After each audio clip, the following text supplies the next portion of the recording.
Alright, welcome back. My name's Iejir, and here we go. This is actually my second time recording because, well, with a small crash of the video program, that it decided it didn't want to record audio anymore, so let's try this one more time.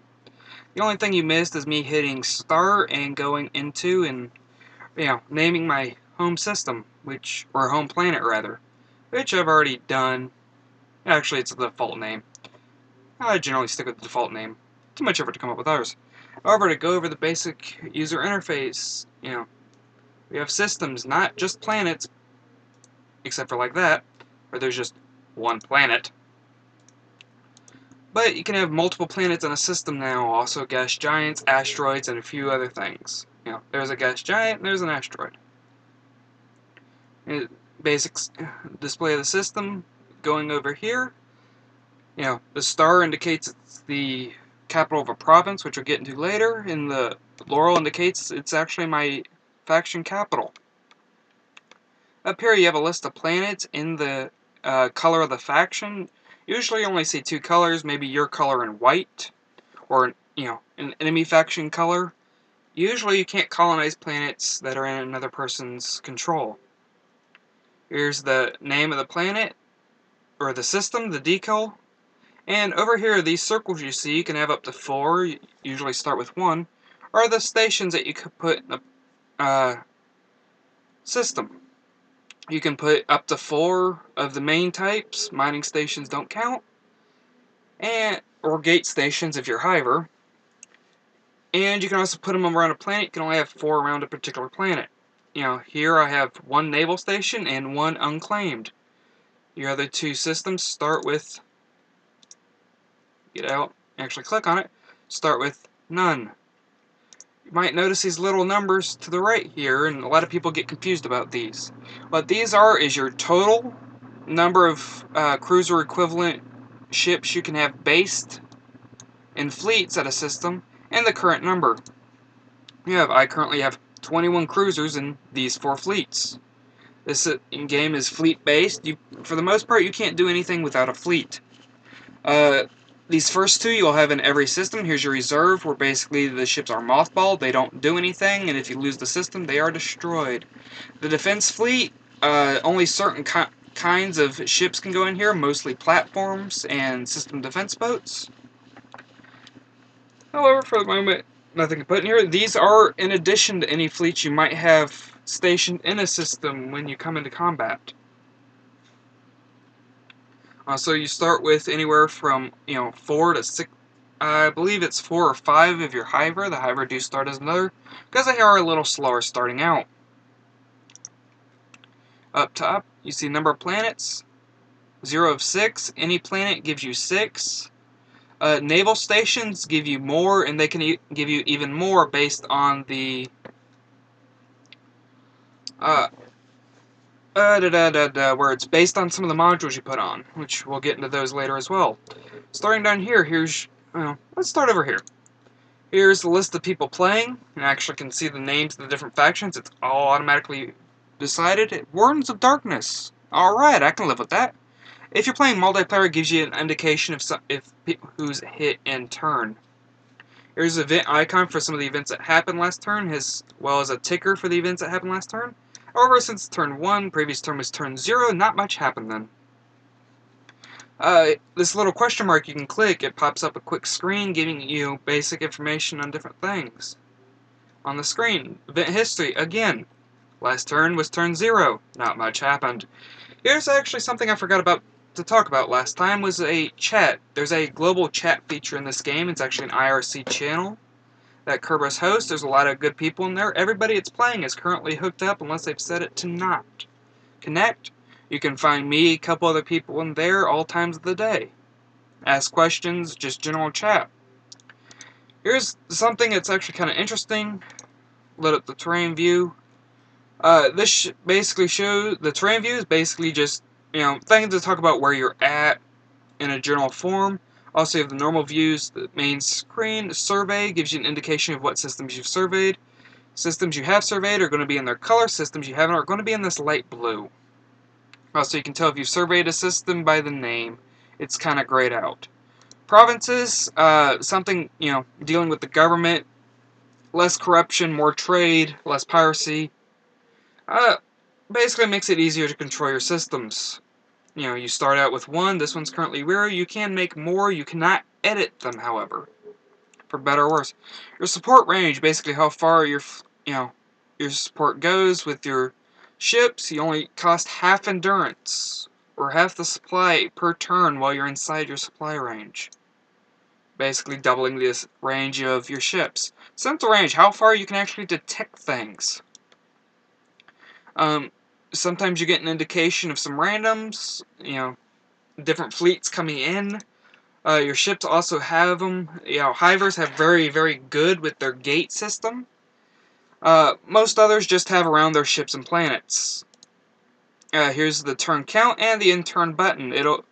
By default, it's a 3-second countdown. You can click it again to cancel the end turn. When it goes past that, you cannot no longer stop it.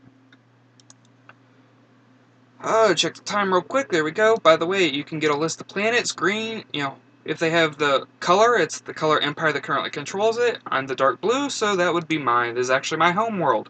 As actually a production bonus. It starts off of a world 10, or size 10. Here's one I can colonize in the system, and that's actually not very nice for my people, and it'll cost me 180,000 space bucks per turn to colonize until I get this number down to 0. It's actually got quite a few resources. About 5,000 I find to be around average. Uh, the size determines, how many 100 million you can have on your planet, and the population determines quite a few things. Normal, there are other kinds of planets that have minor effects.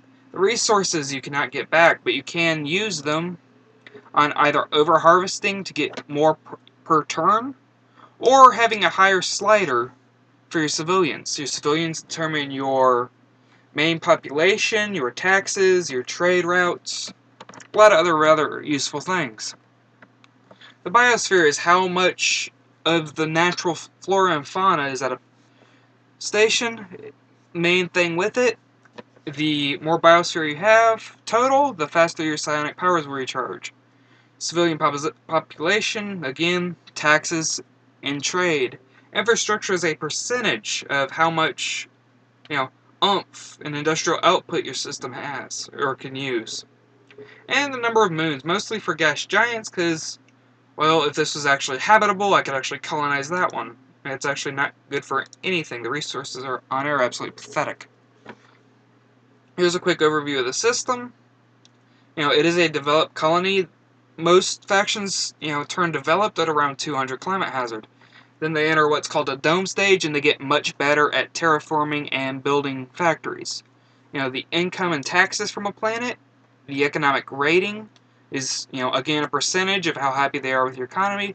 Main thing, gain money every turn, don't lose money every turn. Life support cost is that development cost again, is, climate hazard 0. In other words, this is a perfect planet for me to be on, which is good because it's my home world. Industrial output is how much, work I could put going towards different, constructions of trade. The more things I have going towards trade, the less I actually have for these bars down here. There are up to 4, depending on the state of development of the colony. However, the further I have the trades ladder up, the more goods I produce. Can't abandon the colony. Don't use it very often, but it does have its uses. Over-harvest, sacrifice, your resources for here. I'm getting half again as much, industrial output as I was. But it is going to start permanently eating into the resources. It's very hard to recover those. Your morale, 25, generally is a very bad number to have. Then you can get rebellions and revolutions. Fun things to deal with, but not very fun to have yourself. Your population, again, 100 million per size. Your homeworld actually does get an industrial bonus, but other than that, you can have up to 3 times the size. This planet can have, let's see, 1 million, 2 million, 3 million people on it. 2 million of those are giving me taxes. All 3 million will contribute in some way to the production. Go over the interface. You can actually close the system. Gives you more, self-control, doesn't, and less civilian control. It does have many effects. Here you can build ships at the system. Building is system-wide, but terraforming and building industry is planet-wide, as well as the trade slider. You have repair ships and fleet manager. In your fleets, you need a command ship for any of your fleets, and the fleets you can send out to go do things. Quick rundown as I'm running out of time. Here's your graphic and your decal.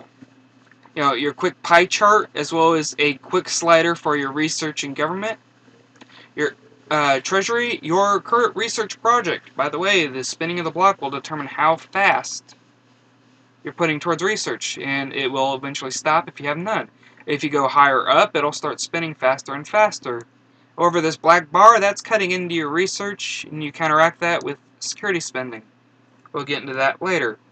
Here's a button to open up the slots first, or the Slotspedia. Gives you information on the world and the factions. Province creation might get into later. We only have 3 systems. They're already in a province. Here's a list of the full fleets. I use this if I'm hunting one down. Here's all the worlds in your system, and you can sort them by colonies, surveyed system, and enemy colonies. I mostly use this to find planets that I want to colonize. Here's your station manager. By the way, do not upgrade this station on the first turn. You will lose the game. There's a list of all your stations and all your planets, or all your systems. And here's a list of modules on that planet. You want to build one, you just click this up, and then hit confirm. By the way, you'll notice on some, not on this one, but there are requirements to upgrading a station to the next level. Here's your diplomacy manager. I have met nobody. Not that useful yet, we'll get into that later.